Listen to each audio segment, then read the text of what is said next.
Hello, this is a preview on pediatric oncology. This is a 7-year-old with persistent low-grade fever for 6 days with Tmax 100.8 Fahrenheit. He has no other symptoms except mild fatigue and sleeping more than usual. His physical examination is normal except for mild mucosal pallor. Screening labs due to persistent fever lasting more than 5 days were ordered, and his CBC was significant for hemoglobin level 7 grams per deciliter, and his hematocrit level was 23%. His white blood cells were 30,000, very high, and the platelet count was 27,000, very low, and the peripheral smear was positive for blast cells. What is the best next step? Bone marrow biopsy, reassurance, CSF analysis, bone scan, IVIG for possible Kawasaki. The correct answer is bone marrow biopsy. The main reason that this patient is having low hemoglobin level anemia, having a high white blood cell count, and also is having low platelet count. So 3 cell lines are affected. The best next step here is bone marrow biopsy for high possibility of acute leukemia.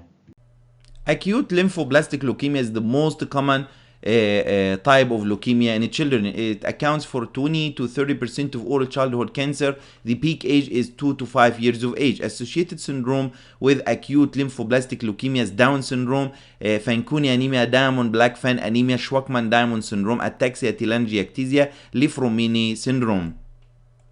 Clinical presentation of acute lymphoblastic leukemia, depending on the subtype of ALL. B precursor ALL usually presents with bone pain. Bone pain is a red flag in children.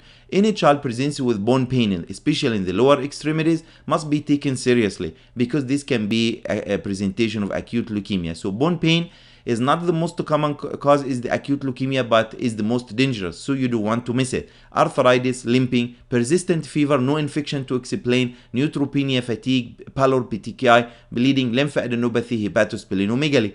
Patients with mature B-ALL, they usually present with masses in the abdomen, head, neck, CNS involvement, headache, vomiting, lethargy, nuchal rigidity. Patients with ELL or T lineage ALL, they present with mass in the mediastinum. Makes sense because the thymus, which is responsible for maturation of T cells, is present in the chest. So usually they present with mediastinal mass. Extramedullary spread of lymphoblastic leukemia. Patients may present with lymphadenopathy, hepatosplenomegaly, cough, orthopnea, cranial nerve pulses, and testicular enlargement in 20% of the cases. Laboratory finding in cases of acute lymphoblastic leukemia: cytopenias. Thrombocytopenia is the most common, 90%, anemia 80%, neutropenia 95%. They have 2 affected cell lines or 2 cytopenias. 4% have only 1 cell line is affected or 1 cytopenia. 1% have normal CBC. So normal CBC do not rule out leukemia. 50% with elevated white blood cells more than 10,000. Usually you will see blood cells if the white blood cells are more than 5,000. This is a peripheral smear for a child with lymphoblastic leukemia. As you see here in this peripheral smear, there is lots of blast cells. How would you know this is blast cells? By comparing the size of this cell to the size of the red blood cells is much larger, with very large nucleus and scant or small amount of cytoplasm, and also nucleolus in the nucleus. How would you know if this is lymphoblast or myeloblast? Is very hard to tell by looking at the peripheral smear. But there is a test that can be done, it's called TDT test or DNA polymerase. This will be positive only in the nucleus of lymphoblast. Negative in cases of lymphocyte, negative in cases of myeloblast. So generally, how would you know this blast? By comparing the size of the cell to the red blood cells. Is much larger with very large nucleus and scant amount of cytoplasm.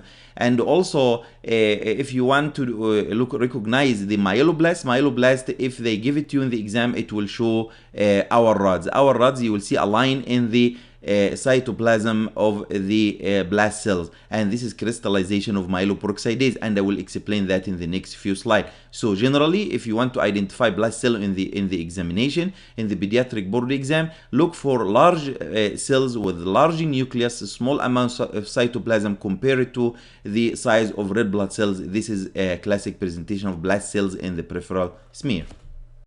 How we can differentiate between two main type of lymphoblastic leukemia, B-ALL or T-ALL. In cases of B-ALL, this is the most common, and the lymphoblast will express CD marker CD10, 19, and CD20. In cases of T-ALL, it will express marker from CD2 to CD8. And also in the cases of T-ALL, of course, it makes sense, as we mentioned before, it will present with thymic mass and common in teenagers. Management of acute leukemia is not easy. Management of acute leukemia is a long time therapy. It starts with induction therapy or induction chemotherapy, 3-drug regimen, vincristine, prednisone, L-asparaginase for 4 weeks. This is very important to remember the side effect of this medication. Vincristine, the high yield side effects, myelosuppression and neurotoxicity. Prednisone, adrenal insufficiency and Cushing syndrome. L-asparaginase, pancreatitis. For drug regimen will be plus anthracycline, doxorubicin. The anthracycline group, very important high yield side effect is myocarditis, pericarditis or arrhythmia. Consolidation chemotherapy for 6 to 12 months, maintenance therapy for 18 to 24 months with methotrexate, vincristine, corticosteroid and 6-mercaptopurine. Intrathecal chemotherapy for central nervous system prophylaxis with methotrexate or cytarabine. Prognosis of acute lymphoblastic leukemia, this is high yield. Good prognosis if the age is more than 1 year and less than 10. This is associated with good prognosis. Poor prognosis if the age less than 1 year or more than 10 years. Initial white blood cells if it's less than 50,000 is a good prognosis. Poor prognosis if it's more than 50,000. Pre-B cell ELL it has a good prognosis. Poor prognosis if T cell lineage ELL or mature B cell phenotype. Trisomy 4, 10 and 17 associated with good prognosis, and the translocation 12, 21. Remember that 12, 21 good prognosis. Poor prognosis is Philadelphia chromosome T922 translocation ELL. This associated with poor prognosis. Also translocation at 4 and 11. Translocation 4 and 11 is associated with poor prognosis. Rapid response to therapy is a good sign. Poor or slow response to therapy is a poor prognostic sign. Minimal residual disease. What is the MRD? It provides estimate to the burden of leukemic cells in the bone marrow. So if you have minimal residual disease, this is or a low level of MRD, this is a good prognosis. If it's high level of MRD, this is a poor prognostic sign. Prognosis of lymphoblastic leukemia, again, this is a very high yield. Children with very low risk factor, the survival rate is more than 95%. For example, if the age more than 1 year and less than 10 years, initial white count is less than 50,000, pre-B cell type, translocation 12, 21, and rapid response to therapy. Poor prognostic sign, infant ALL, or if they present less than 1 year, the survival rate is 40%. Also T or translocation 922, Philadelphia chromosome ELL, this is a poor prognostic sign. Long-term complications, CNS, developmental delay, educational problem, seizures, cardiac cardiomyopathy because of exposure or because of anthracycline group medication, endocrine disorder, for example, exposure or given cyclophosphamide or prednisone. This can cause growth retardation, endocrine dysfunction, and infertility. Secondary malignancy, myelodysplastic syndrome, EML, and we'll discuss that in the next few slides. We'll start a new section, brain tumors. Very important, in order to understand the brain tumor, we need to review the cells of the brain. The brain cells is about glial cells and neuron cells and covered with meninges. Glial cells, neurons, and covered with meninges. So the neurons represent about 50% of the brain tissue, and the connective tissue is the glial cells, which acts like a glue. The most abundant glial cells is the astrocyte. Astrocytes is endothelial cells of blood-brain barrier, and the tumor arise from the astrocytes. Is the most common tumor in children is astrocytoma. Glioblastoma multiforme is a high-grade or malignant form of astrocytoma, and this more common in adults. And this is the prognosis of this tumor is poor. The prognosis of astrocytoma is excellent, also depending on the location. Oligodendrocytes responsible for myelination of the axons and the conduction of impulses, and the tumor arise from the oligodendrocytes is rare in children, is oligodendroglioma, and is like a calcified tumor in the frontal lobe, and this more common in adults, rare in children. Ependymal cells is lining of the ventricular system, and the most common tumor arise from that is ependymoma. Ependymoma because it's located inside the ventricles that can cause obstruction and present with hydrocephalus. Neurons is very rare to have tumor from neurons in adults, but this is more common in children because they still have the tissues dividing. 50% of the brain tissue is the neurons, and this tumor or the common tumor arise from the neurons is medulloblastoma, and commonly located in the cerebellum. Meninges, this is the membrane covers the or envelope the brain, and the common tumor arise from that is meningioma, more common in adults, and it may also present in children with neurofibromatosis. Important to be familiar with the term supratentorial and infratentorial. Infratentorial location is the most common location for tumor in children below this section, and supratentorial is more common in adults. Less frequent children to present with tumor in the supratentorial region. So astrocytoma is very common to present in infratentorial region, medulloblastoma, ependymoma, and the brainstem glioma. Other tumor can present in the supratentorial, also astrocytoma, ependymoma, teratoma, primitive neuroectodermal tumor. Know that juvenile pilocytic astrocytoma is the most common glioma in children. Glioblastoma multiforme is a high-grade malignant form of astrocytoma, commonly presents in adults. Again, to emphasize the clinical presentation of brain tumor in infants, increasing head circumference. So upward crossing percentile is a red flag for brain tumor in infants. Of course, there is other causes, but you have to keep that in differential. Lethargy, nausea, vomiting, poor feeding in infants, or decline in appetite is abnormal and must be investigated for a local problem in the brain or generalized problem.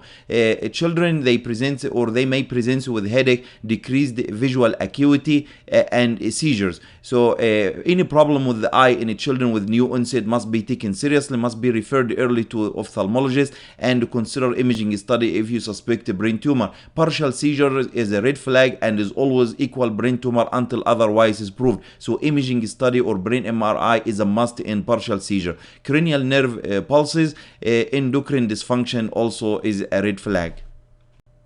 One very important question when we think about brain tumor, should we do CT scan or MRI?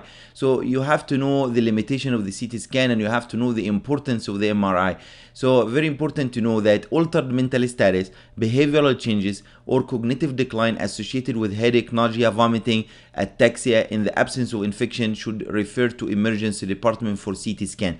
CT scan can be used in the cases of emergency. If you suspect increased intracranial pressure, this is the best way to manage this case, to send it to the ER. So always the right answer, always the correct action is to send the patient to the ER for CT scan and emergency neurosurgical consult. Very important to know the limitation of the CT scan. CT scan, if it's not emergency, CT scan can miss brain tumor, plus the amount of radiation will expose to the child to, especially if there is no brain tumor. For example, tumors of the brainstem, cerebellum, suprasellar region, as well as infiltrative tumors of the white matter. These two type of tumors, small tumors and infiltrative tumors, can be missed with the CT scan. So negative CT scan will not rule out brain tumor. So magnetic or MRI, magnetic resonance imaging, this is the best study you can do for any child. As long as the child is stable, MRI is the best answer. It is the standard of care, most sensitive neuroimaging modality for detecting a brain brain tumor.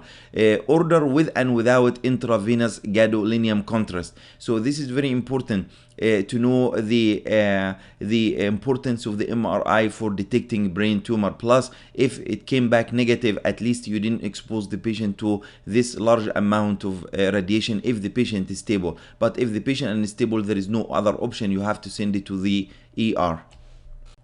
Craniopharyngioma, in order to remember or to understand the concept of craniopharyngioma, we need to go back to embryology. After the first few weeks of gestation, the pituitary gland start to form by making this infundibulum is a downward invagination from the base of the brain, and this will form the posterior pituitary gland. And the upward invagination, which is well known as Rathke's pouch, from the primitive oral cavity or the pharynx, and this will make the anterior pituitary gland. This should disappear. Rathke's pouch and duct should disappear completely after the formation of the anterior and posterior pituitary gland. Sometimes some remnants will remain in the sella turcica, and this will cause the craniopharyngioma. Craniopharyngioma can be calcified and cystic, and also can cause pressure and destruction to the surrounding structure. So craniopharyngioma, 7 to 10% of childhood brain tumors. Tumor arises from the epithelial remnants of Rathke's pouch. Located in the supracellular location, it is a solid and cystic tumor, and also contains calcification, can cause compression of the optic chiasm and the pituitary gland, and even more than that, can extend beyond this region in severe cases. Clinical presentation: headache. This is the most common presentation because of obstruction of CSF pathway, and this can cause hydrocephalus or increased intracranial pressure. Endocrine dysfunction because of pituitary gland. This can be associated with short stature, hypothyroidism, and diabetes insipidus. Visual disturbances. This is very important presentation to remember, and is a high yield in the cases of craniopharyngioma, which is bitemporal hemianopsia. Bitemporal hemianopsia is the vision will be missing in the outer half of the right and left visual fields, which is partial blindness.